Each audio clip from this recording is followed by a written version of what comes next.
पिछले 9 अक्टूबर से किसान ग्रेटर नोएडा के 0 पॉइंट पर धरना प्रदर्शन कर रहे हैं। इनकी मांगे हैं कि उनको जो है वो प्राधिकरण और सरकार नहीं मान रही है। हम बात करते हैं किसानों से कि आखिर इनकी वो मांगे क्या है जिन पे ये भी अड़े हुए हैं और सरकार और प्राधिकरण भी अड़े हुए हैं। सर, आपका नाम क्या है और आपकी मांगे क्या है? सुरेंद्र सिंह है। मैं यमुना विकास प्राधिकरण में किसान हूँ। हमारी मुख्य मांगे हैं 64%, 10% आवासीय भूखंड, आबादी निस्तारण और जो हमारे साथ सौतेला विहार किया जा रहा है वो नहीं होना चाहिए। दूसरी बात, हमारे यहाँ पे जेवर एयरपोर्ट में जो ज़मीन ली जा रही है उसकी विस्थापन नीति सही होनी चाहिए। 50 की जगह 100 मीटर और 5 लाख की जगह 12 लाख, और जो उनके लिए विस्थापन में बाप बेटे का जो अधिकार है वो बराबर होना चाहिए। और ये हमारी मुख्य मांगे हैं। लेकिन एक बात बताइए, दूसरे भी लोग हैं हमारे साथ, ये बताइए कि जब एयरपोर्ट का जो अधिग्रहण है वो पहले चरण का हो चुका है और लोगों में ज़मीन जो है वो भी दे दिया है, मुआवजा भी दे दिया है, तो अब क्या उसमें नया क्या चाहिए? जो पहले चरण का विस्थापन हुआ ना, उसमें बहुत चीज़ गलत थी जिनका सही से लोग बाग समझ भी नहीं पाए, ना बता पाए वो अधिकारी। तो सुविधाएं नहीं मिल पाई किसानों को जो मिलनी चाहिए थी। जहाँ पर इनका विस्थापन किया हुआ हॉस्पिटल, शमशान घाट, वो कोई सुविधा नहीं। शमशान घाट तो बहुत ज़रूरी थे, वो नहीं बना पाए। वो स्कूल नहीं बना पाए वहाँ पर बच्चों के पढ़ने के लिए। वो रोजगार के साधन नहीं बना पाए।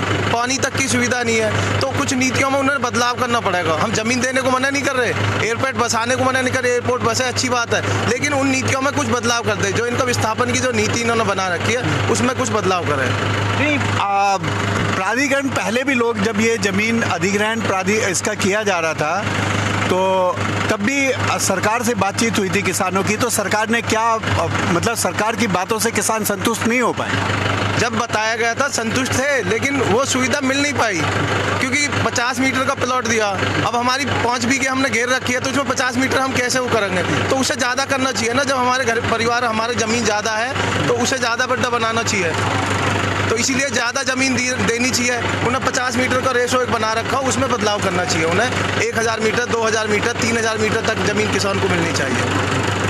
बिल्कुल, ये जो प्रदर्शन है ये लगातार चल रहा है। अच्छा, इसमें अब जो है नेता, जो किसान भारतीय किसान यूनियन के जो नेता हैं राकेश टिकैत, वो भी आज यहाँ पर पहुँच रहे हैं। तो इस बीच आपकी वार्ता हुई है क्या प्राधिकरण के लोगों से? उन्होंने क्या बोला है? वार्ता चल रही है, कोई सटीक जवाब नहीं दे रहे और ना ही वो संतुष्ट कर रहे किसान को। इसीलिए हमें राकेश टिकैत जी को यहाँ पे आना पड़ रहा है और उल्टे किसानों पर मुकदमे दर्ज किए जा रहे हैं, पंचों पर। जो किसी फैसले में चले जाते हैं उन पंचों पर मुकदमे दर्ज किए जाते हैं, 10-10 आदमियों पर। बिल्कुल, यहाँ पे यूथ किसान भी हैं जो बिल्कुल एकदम यूथ है। आपका नाम क्या है? मेरा नाम अनीस। अच्छा अनीस, ये बताओ कि आपकी जो ज़मीनें हैं, अब जैसे ज़मीन है वो डेवलपमेंट के लिए ली जा रही है, चली जाएंगी, तो अब आप क्या करेंगे?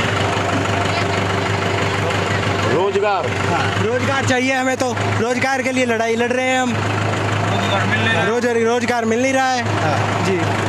किसान आदमी है। आप कितने पढ़े लिखे हो? मैं BA LLB कर रहा हूँ। अच्छा जी, तो वकालत तो कर ही लोगे ना? जी, वकालत। अच्छा, आप बताइए कि अब जैसे एक ज़मीन है, ज़मीन जो है एक किसान का एक बड़ा कारोबार होता है, वो चली जा रही है, तो आप ऐसे में क्या व्यवस्था करेंगे अपनी?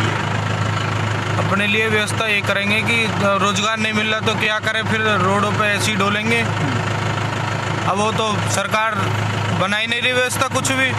आप लोगों के लिए पढ़ने लिखने या इन सब चीज़ों की व्यवस्था तो सरकार कर ही रही है ना? सही कर रही है, प्राइवेट स्कूल है सब, वो सरकार प्राइवेट है सब।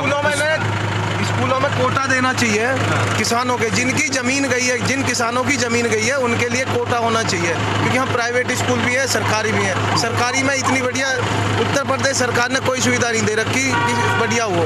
प्राइवेट स्कूल है, उनमें किसानों के बच्चों के लिए कोटा होना चाहिए। 50% की उसमें किसानों के बच्चे ही पढ़ेंगे और बाकी के और सब चलेंगे, तो पढ़ाई का हुआ है। एक सबसे बड़ी समस्या हॉस्पिटलों की है। स्वास्थ्य विभाग की तरफ से या देखा जाए तो हॉस्पिटल में जो इलाज करवाए उसमें भी किसान कोटे के वो है, क्योंकि ना जो प्राधिकरण यहाँ विकास प्राधिकरण बने हुए हैं उन्होंने ज़मीन उन्हें हॉस्पिटल को स्कूल वालों को बड़े सस्ते में दी हुई है, लेकिन किसानों को कोई सुविधा नहीं दे रहे। OPD फ्री होनी चाहिए किसानों के लिए और उसमें 30% तक जो है 50% का वो होना चाहिए कि कम मिनिमम कम से कम जो पैसे लगते हैं वो कम से कम लगे किसानों के, जिनसे उनको रोजगार या कोई वो चीज़ से उन्हें बेनिफिट मिल सके।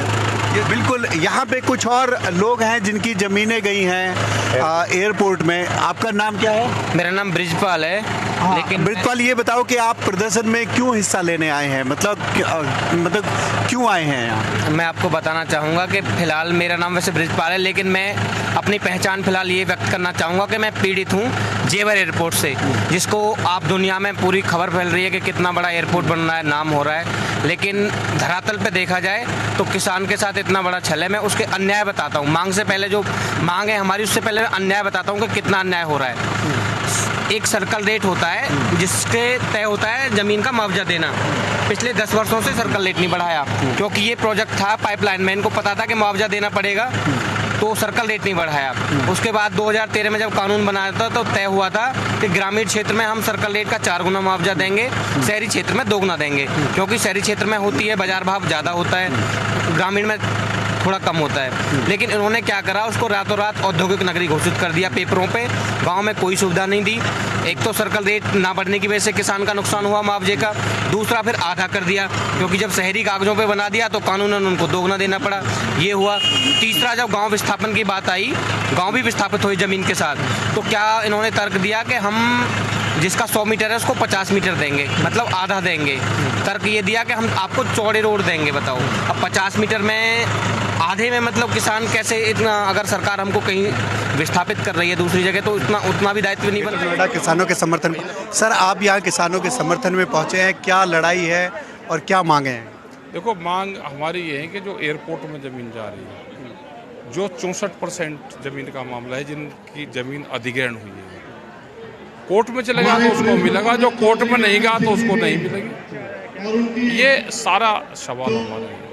सर, सरकार कह रही है कि विकास बहुत ज़रूरी है, एयरपोर्ट बनाना बहुत ज़रूरी है। गिट्टी, लेबर, सीमेंट, मिट्टी सब ये सस्ते में ले रहे हैं क्या?